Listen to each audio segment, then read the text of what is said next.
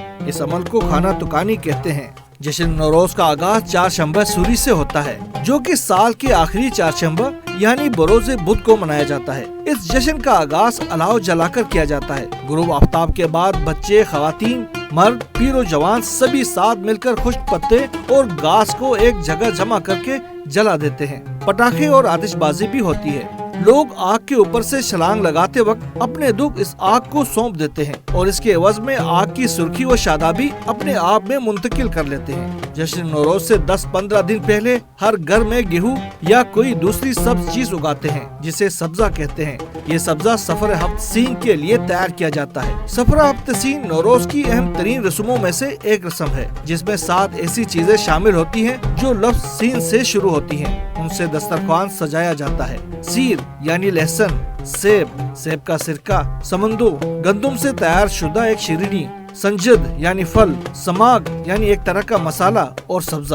ہفت سین کے علاوہ نوروز کے دسترخوان پر آئینہ، چاول، سکہ، پانی اور لال مچھلی کا رکھنا بھی ضروری سمجھا جاتا ہے، کیونکہ آئینہ حقیقت کی علامت ہے، چاول اور سکہ برکت اور خوشحالی کی علامت ہے، پانی پاکیزگی کی اور مچھلی حرکت کی علامت ہے۔ اس کے علاوہ بھی چند چیزیں مثلاً رنگین انڈے، شمعدان، میوے، نان و پنیر وغیرہ بھی رکھے جاتے ہیں۔ کچھ لوگ قرآن پاک بھی رکھتے ہیں اور کچھ لوگ قرآن کے بجائے دیوان حافظ یا شاہنامہ فردوسی کو نوروز کے دسترخوان کی زینت بناتے ہیں۔ ایران میں یہ دن چونکہ عید کی طرح منایا جاتا ہے، اس لیے خاص طور پر بچوں کے لیے نئے کپڑے اور نئے جوتے خریدے جاتے ہیں۔ کچھ صاحب حیثیت نوروز کے لیے نیا فرنیچر اور قالین وغیرہ بھی خریدتے ہیں۔ جس طرح سانتا کلاس کرسمس کا روپ دھارے تہوار سے قبل نمودار ہوتا ہے، اسی طرح ایران کے ہر چھوٹے بڑے قصبے میں دف بجاتا، لہراتا، گاتا کردار حاجی فیروز نمودار ہوتا ہے۔ سرخ لباس، چہرے پر سیاہ رنگ ملا ہوا، سرخ لال رنگ کی ٹوپی پہنے حاجی فیروز ایران کی گلی کوچوں،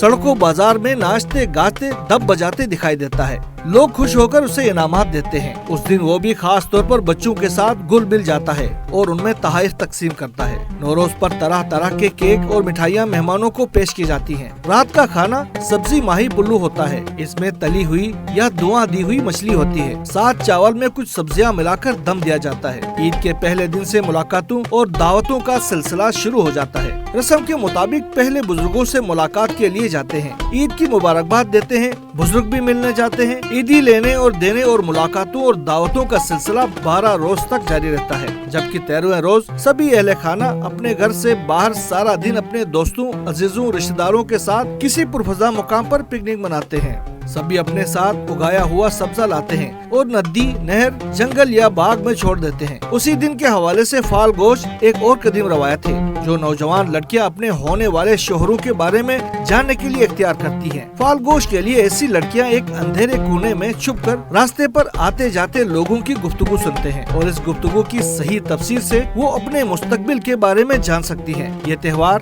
نہ صرف ایران بلکہ Pakistan, Afghanistan, Tajikistan, Uzbekistan, Turkmenistan, ترکی، وسط ایشیا اور کفکاز کے علاقے کا مشترکہ روایتی جشن بھی ہے۔ ان علاقوں سمیت دنیا بھر میں 40 کروڑ سے زائد افراد اس جشن کو مناتے ہیں۔